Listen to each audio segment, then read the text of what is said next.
Our last qualitative characteristic is understandability, and it's something that's not asked a lot on past exams. So this could be the year. It's also good to know because it does affect the way we report a lot of things. Whether we specifically asked about it's another question.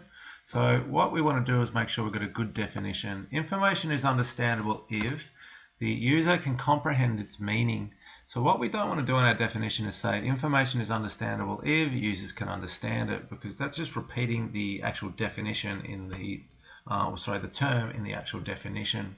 So what we want to do is use this word comprehend, and that way we'll be able to get them up for defining it. Now, what does that mean? It's very subjective. What does comprehend mean? Well, we can assume a reasonable knowledge of business and economics.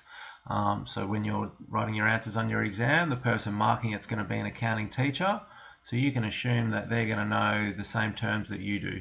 You won't need to explain, and give a definition of debtors control, or you won't need to explain what, if you use the abbreviation ROA for return on assets, that's okay because someone in our business would know what that means.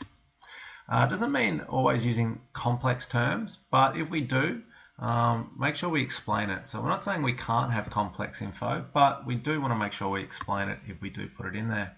So how can we do that? Well, first of all, we can avoid jargon and excessively complex terms, and use simple language. So for example, if you were to, in the real world, sort of analyze a business, you might look at its EBITDA, and that's a very confusing term. It stands for earnings before interest, tax, depreciation and amortization. We'd know what most of that means in Year 12 accounting, but there's still things that even we wouldn't know in that term. So if we're going to use it, we want to make sure we explain it so someone understands it. Good way to present information is to use headings and formatting, so to break things up in a balance sheet, for example, and to do so consistently, so that way someone can comprehend what it means. And also use graphs and charts. So words are good, but a chart or a graph is better. It can express the same thing much simpler and much faster. Let's look at an example question. A customer has approached a business for a quote on the delivery of 1,000 units. Given the large quantity, calculating a quote has been very difficult, so the owner sent the customer a spreadsheet with 14 tabs or spreadsheets, which contain many different calculations and estimates.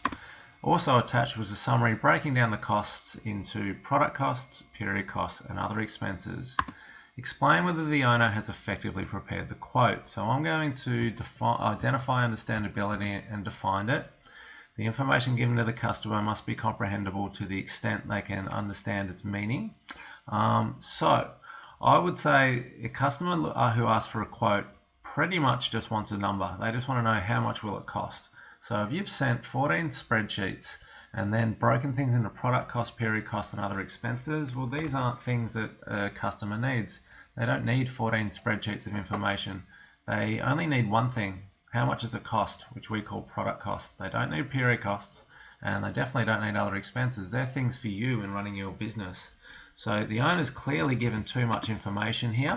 So we're going to say, in this case, the owner has ineffectively prepared the quote because, given the size of it, the information given, and also the use of accounting jargon, it's unlikely that the customer would understand or comprehend the information.